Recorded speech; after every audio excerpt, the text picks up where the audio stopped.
Hi there everyone, Lars here with another anime review brought to you by Camille's Harem. Not just a podcast for novice writers by novice writers, but also a YouTube channel by novice writers for novice writers, because writing is an adventure, it's more fun with friends, and I have to get this anime recommendation out to you now.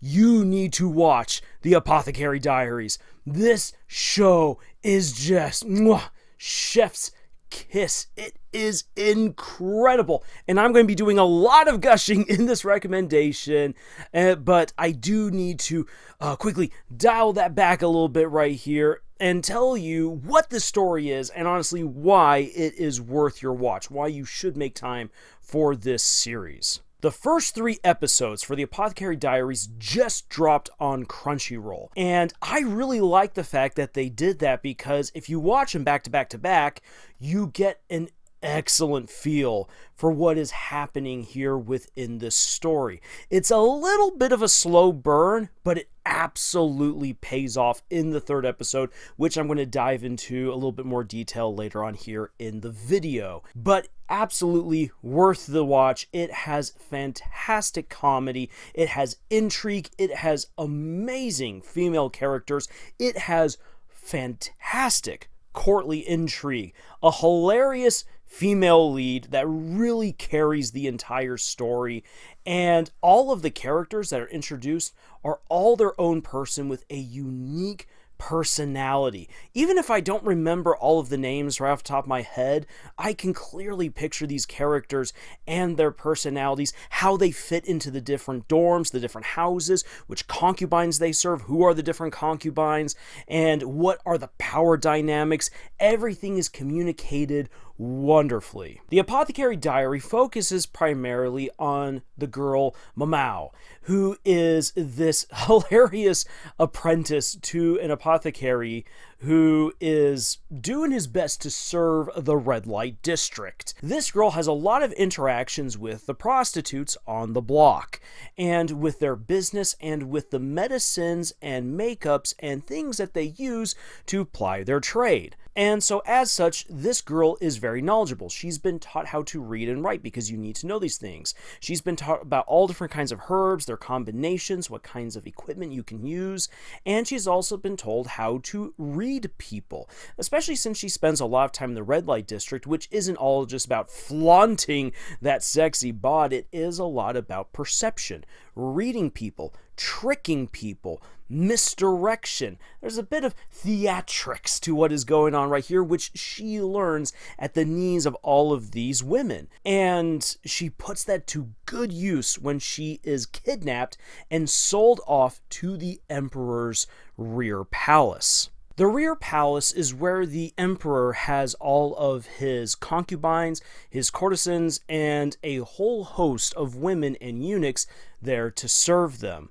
It's difficult to tell if this is supposed to be happening somewhere within China or in Korea. There's a part of the 3rd episode that would seem to hint that there's a good chance that the story takes place in Korea, but for wherever we are at, the courtly politics that we're dealing with right here are essentially ancient Chinese, and there was definitely a lot of sharing between different kingdoms around there in Eastern Asia, so lots of similarities. We don't really need to split hairs on this right here, but the one thing we do need to understand is that courtly politics are involved. And one of the things that's made very clear very early on is that the emperor does not have an empress. Therefore, the concubines are vying for power by seeing who will rear the children of the emperor, who might just get a prince or a princess onto the throne before or in case there's never an empress. Now, that might not seem like it's really going to involve a young girl who is kidnapped and sold to work as an assistant courtesan within the rear palace. However, this does become very important when 2 of the concubines, the emperor's favorite concubine and his head concubine, both begin to suffer some problems. Their children, the emperor's beloved children, are falling sick, and the head concubine is falling ill as well. Is it part of a curse? Was someone being poisoned? Have assassins been sent? Is another concubine who's really jealous trying to get revenge? Who knows? But violence is about to erupt within the rear palace until Maomao figures it out. She figures out what is happening to the concubines and especially what is happening to their children. And she's able to deduce this thanks to her knowledge of medicines, and not just of medicines, but of all different kinds of potions, elixirs, and makeup. As a result of this, she attracts the eye of one of the Emperor's head agents, who decides that he is going to elevate her from a simple servant to working with the concubines as a poison tester, as an informant, and as a second doctor within the rear palace. So even though she's just a young girl and she's not necessarily been elevated to a major position of power, she's put into a very important power player role. Now she has to play politics with a bunch of vindictive, beautiful women, all of their servants, and all of these different power players within not just the rear palace, but within the empire as well.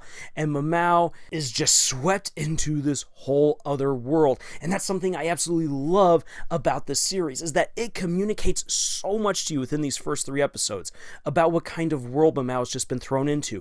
How she and all the other women are basically slaves to the Emperor. They are his property to be dealt with however he sees fit. They can be executed for the smallest thing. If they give even a eunuch a sideways glance and blush, these women could be in trouble.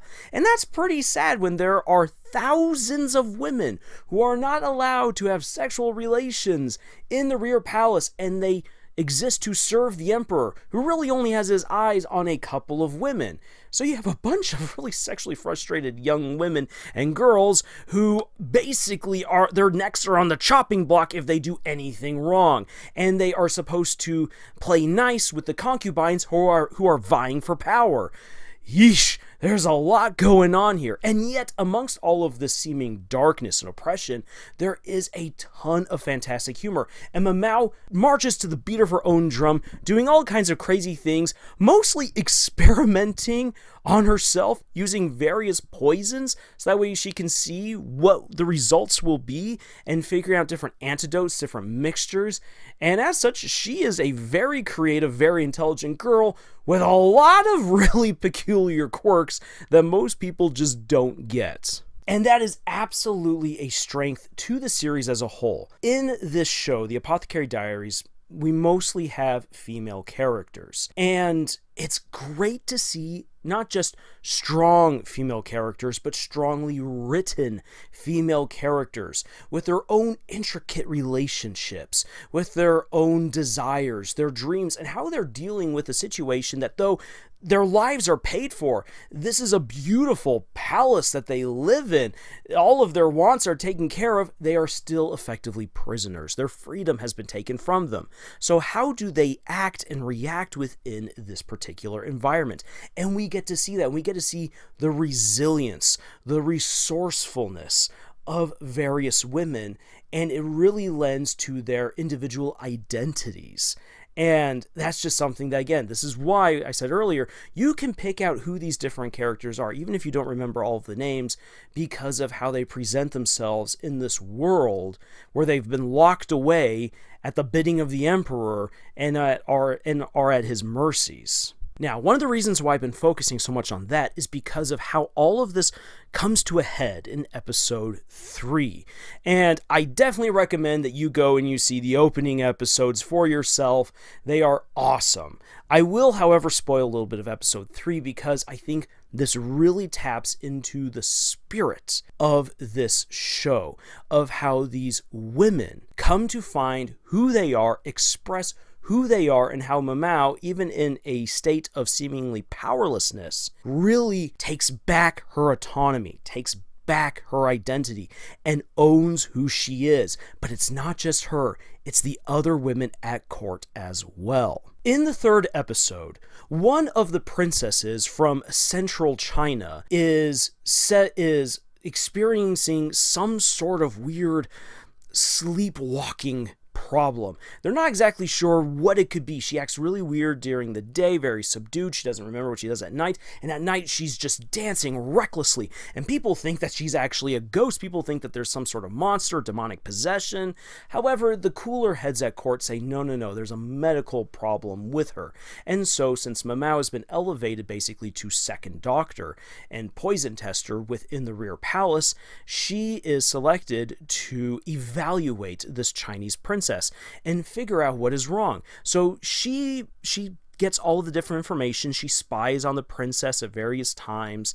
And what she learns that this princess is going to be bestowed. The emperor no longer cares for her. She was this great beauty, and he wanted to be mesmerized by her dancing. He planned to sleep with her after she danced for him, and yet on the great night in which they were supposed to consummate their political marriage, she trips and absolutely botches the dance, breaks down, and the emperor left in a huff. And ever since then, she's been acting all weird and strange. And then to find out that she's not going to be bestowed upon some other noble, she's going to be granted to a rank-and-file soldier?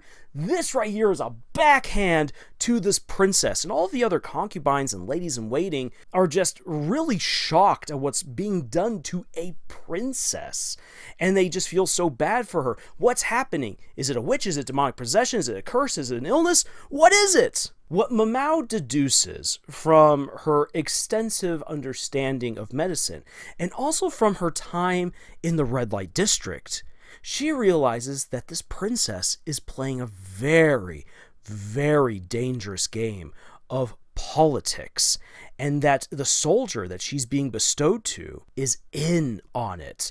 That these two are childhood lovers, and that when she was politically married off to this emperor, her crush, her boyfriend, however you want to call him, the young man who loved her, then enlisted in a foreign military and fought recklessly to distinguish himself enough in order to earn a boon from the emperor. And so when the emperor asks, "Young man, after you have served me in this foreign land so faithfully and so well, what would you ask for?" And he says, I wish to have the Chinese princess. And the emperor agrees. Why does he agree? Well, because by all accounts, by all measures, this woman is either cursed, possessed, insane, or has some weird illness that just causes her to be broken. No lord would ever want this broken woman.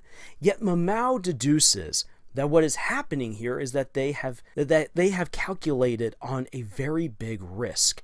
And she knows this based on an experience where a very beautiful prostitute who was going to be sold for her first time was courted by an elderly man, a man old enough to be her grandfather. And then she started acting all weird and disheveled, as if she was in this walking trance at night, acting all strange and so weird that everyone in the red light district knew that there was something wrong, and it made everyone feel uncomfortable, and the old man rescinded his offer to buy her. And now that she was damaged goods, who would want to buy her? Well, another man came and paid the low price for her first time, and yet it was revealed afterwards that that man and that prostitute had always loved each other, but he could never afford her, and that he had arranged with his friend, who was this older man, and with the prostitute, to concoct this crazy scheme to make everyone think that the young woman in question had gone insane, and that she was no longer worth as much money as the house dictated. And as such, they would have a chance to consummate their love.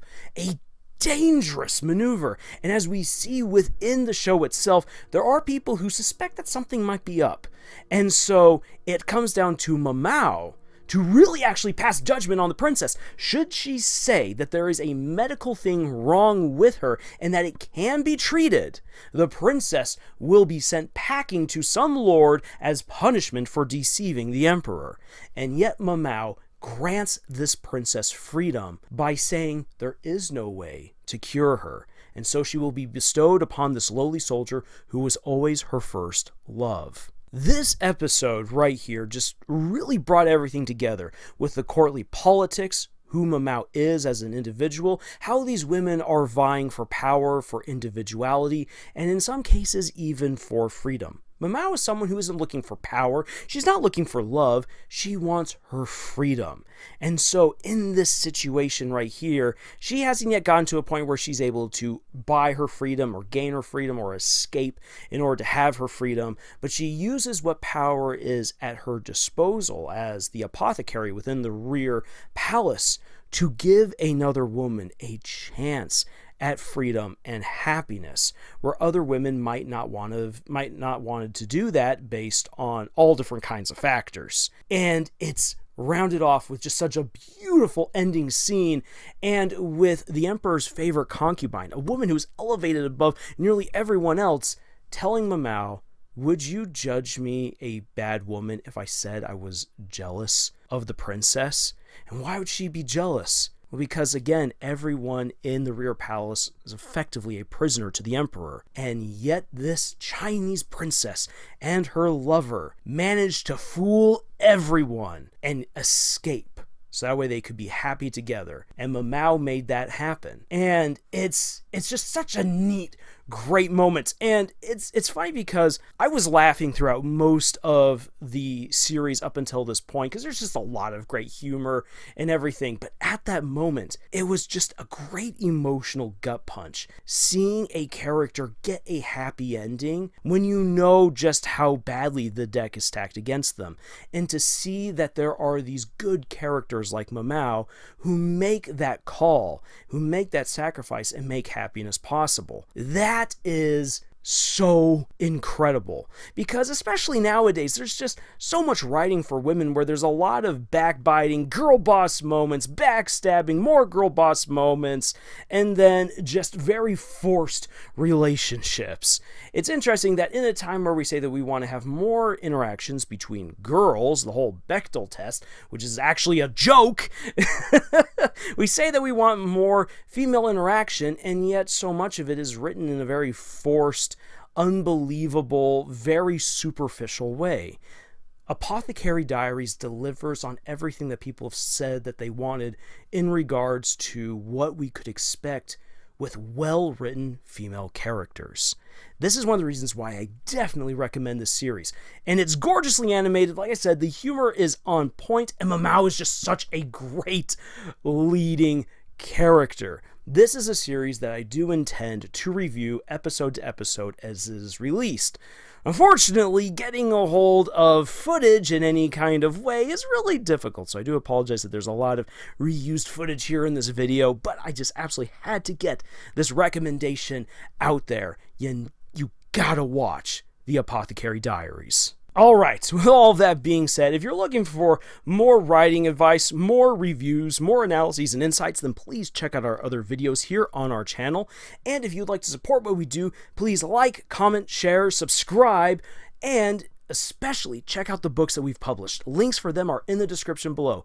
But otherwise, thank you so much for checking out our channel here, for joining us on this incredible adventure that we call writing, and especially as we check out new and awesome stories like the Apothecary Diaries. And until the next video, y'all, watch out what you stuff in your mouths, and tschüss.